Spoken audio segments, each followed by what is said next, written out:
And the Rogatchover didn't have patience for most of the questions he was asked. When Menachem Zemba asked the Rogatchover his kasha, he immediately spat out an answer. And Menachem Zemba had a kasha based on that. The Rogatchover responded.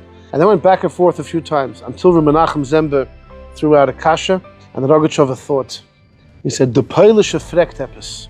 Rabbi Shapiro says he heard that he said, "Der Polish can a bissel lernen." This Polish knows how to learn a little.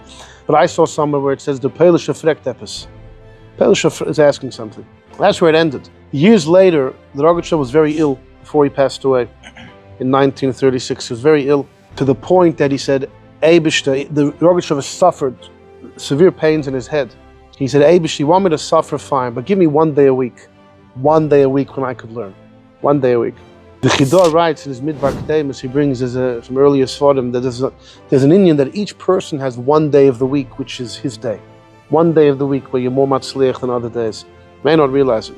Anyhow, so the Rogatchover said, "Eibishter, 6 days of the week you want me to suffer, but 1 day at least let me think."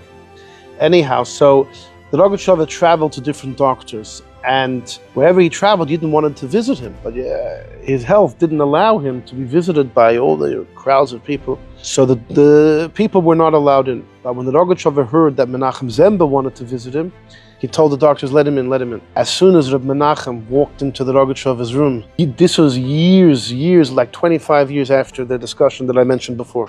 As soon as Menachem Zemba walked in, the Rogatchover says, "Benegei, the kasha that you asked," he says, "Here's the answer."